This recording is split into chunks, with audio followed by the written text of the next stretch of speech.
Listen, I love almost everything about Minecraft, but there's one thing I never really enjoy, and that is excavating large areas. And I have been digging and digging and using TNT and more digging and using more TNT and then doing more digging just to flatten one hill. And why? Just to build my iron farm and the building around it. I could have chosen a different area that was already flat, but I chose this spot and committed to digging so much. I think I'm going a little bit crazy from this. What do you think? Huh, really? Wow, just thank you for hearing me out. I feel so much better now. I think I can do today's episode now.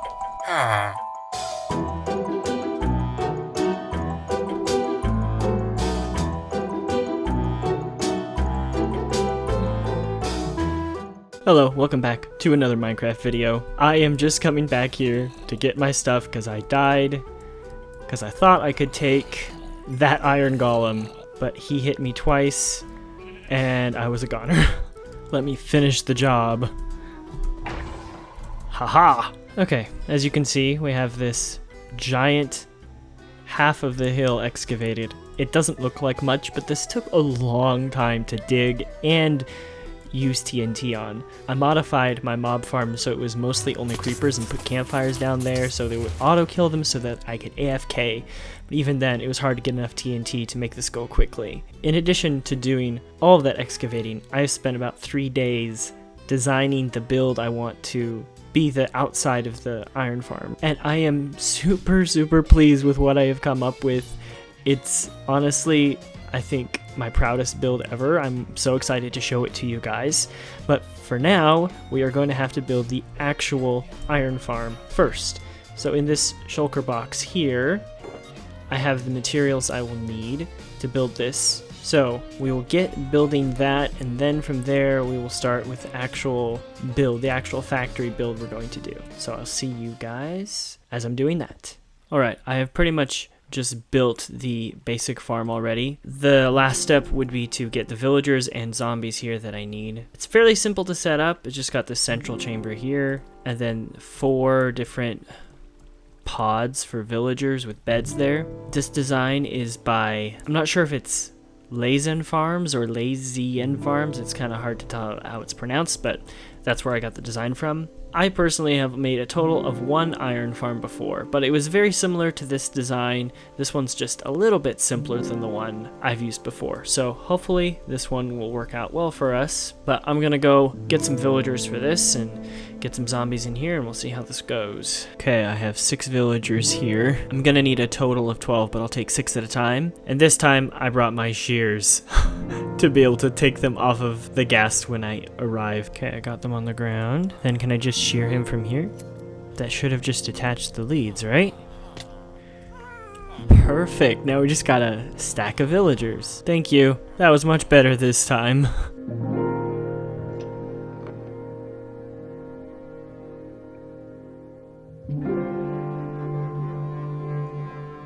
Okay, I just got all the last villagers in place, so we have 3 villagers in each pod. Now I just need to get some zombies down there and name tag them.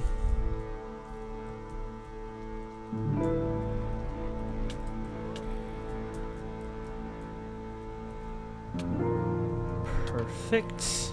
You can see there's already an iron golem spawning here, but that just means I need to fill in this area down here.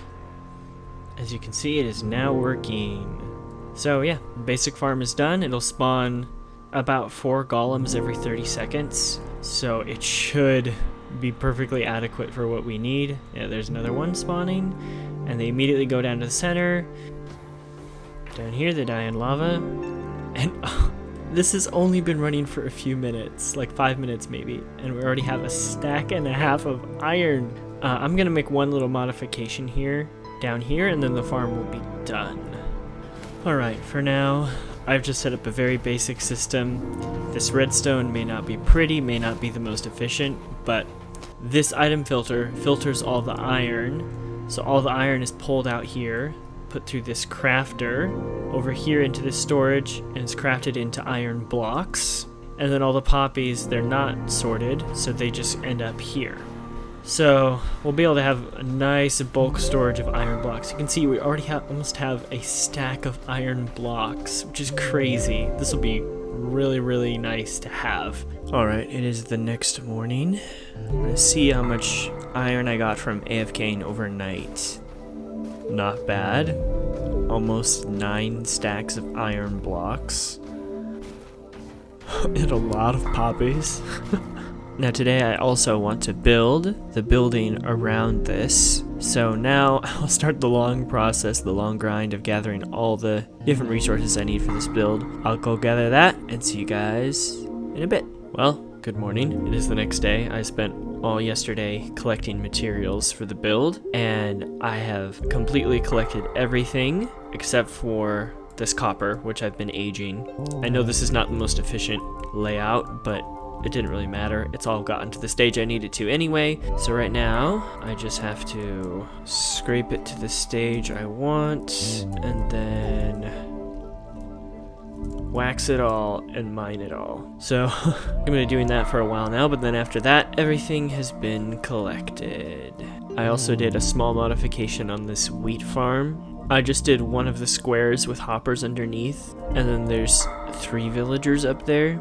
I don't know if any of you guys can tell me why this is producing bone meal. I really have no idea why it should be producing bone meal. It's slightly confusing. So that kind of threw off the crafter. Bone meal kept going through, so I just took the crafter out, and it's just storing the wheat right now.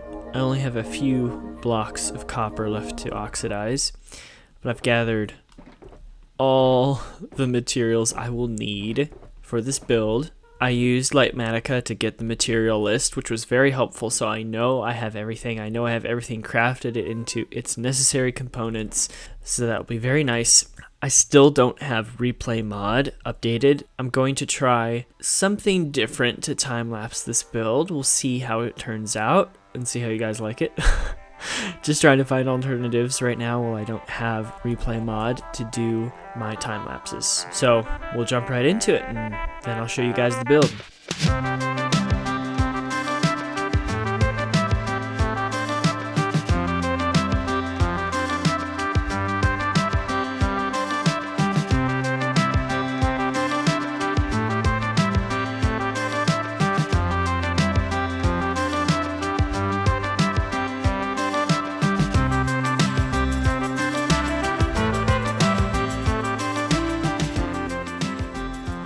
Guys, after 2 days of building it, it is done. I'm very pleased with the result. Obviously, it doesn't look the best around it. There's still some work I need to do around it, but we'll get to that in a bit. But this build has made me rethink using Litematica. It is a great tool, and if you're going to fully design your buildings in creative and then bring them over to survival, it does make that process easier. But for me personally, I did not enjoy the process of, once I had designed it in creative, just gathering materials and then just placing blocks layer by layer. I found it very boring, honestly. I like the creative process of building, but once I was building in survival, the creative process was over and I was just placing blocks, and it took so much longer to build it twice.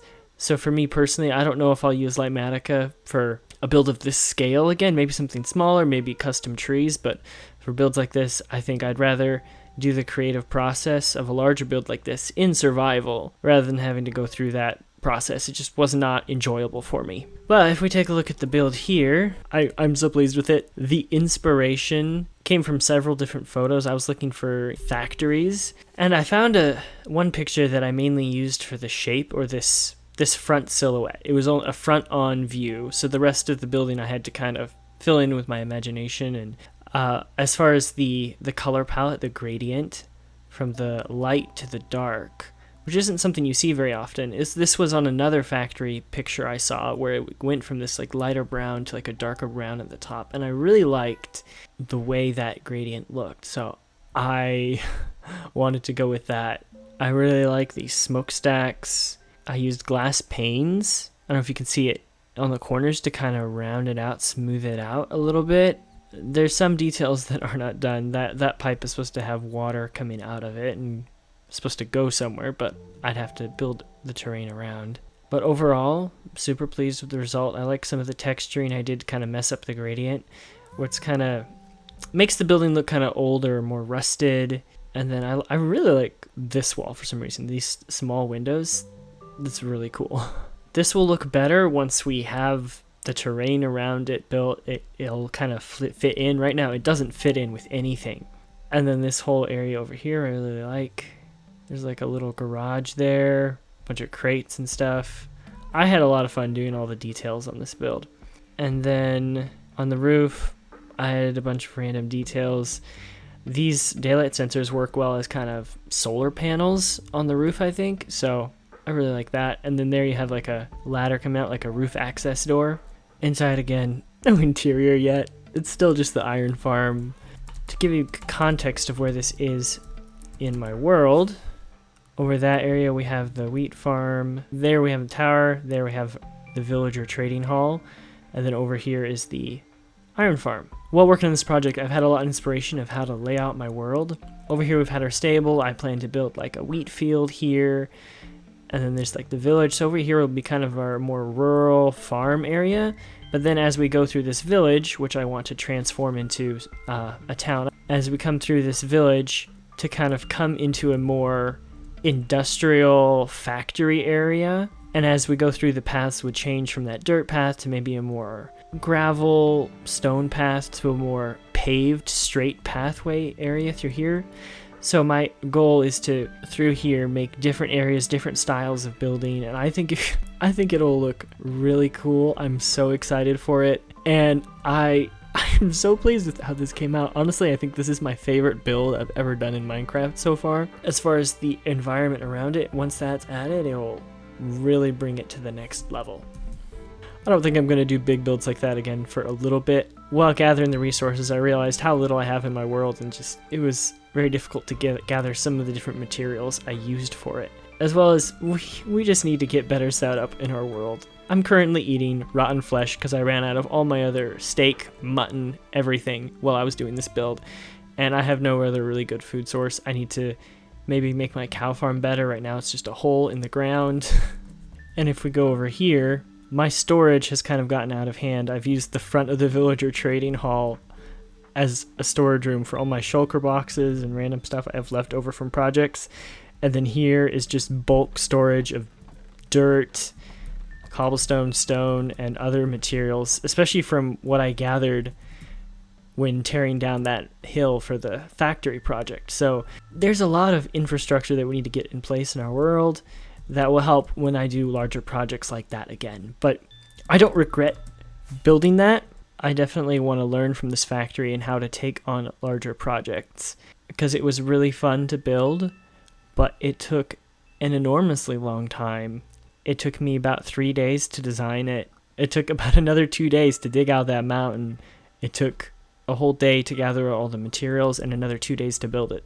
So that is why this episode has been more delayed, is I was really putting a lot of effort into this factory, and I really love it so far. But before we end today's episode, I am going to do just a little bit more of that, blending it into the terrain around. I'm not going to finish everything, but I want to do some, at least to the ground underneath it and immediately around it, just to make it look a little better. But I'll come back to you guys when I have that done. Well, I was about to record and then it started raining, but it's okay. I have done a lot of the exterior detail, at least in the front half. The back half is still pretty plain. So I've added this road here. This is the style of road I would like to do over in this industrial area. It'll be very straight. It's not going to be windy like the dirt paths. I do want to texture it a little bit more, but for right now, I just wanted to get it in place. Same here inside with the coarse dirt. I do want to texture it later, but right now it's just coarse dirt. I do like what I did with these, with the dry grass, the little patches and clumps I did, and then with the mangrove roots. I think it looks really good, really nice in here. I love the fence as well. Very ominous kind of fence, I feel like, for the factory. I've really enjoyed what I've done here today with this build. Let me know what you guys think of it. But that will just about do it for today's episode, guys. And we're going to close out once again with the comment of the day. And this is the one I have picked. It says, "As I watch this series, I realize how common my way of playing Minecraft is. I absolutely love your explanations of how you process and build, and it's so close yet so different than how I do. Amazing stuff, dude." Thank you so much. Yeah, I'm really glad that some of you are able to relate to the way I'm playing Minecraft, and I'm glad you enjoy the explanations. I'm doing my best to try and explain the inspiration I get from my builds and where I get it from and how I go through the process. As I said earlier, I'm probably going to do more of that, going through the build process with you guys in future rather than trying to do everything in creative and bring it here. I just find that a bit more exhausting for myself personally, so I'd rather do the creativity for the most part in survival. So I will probably be doing that and showing you guys a bit more of my process in that way. So I hope you guys enjoyed today's episode. Thank you so much for watching. For everyone who did watch the whole video, it means a lot to me, and I hope you have a great day, and I'll see you guys in the next episode. Bye.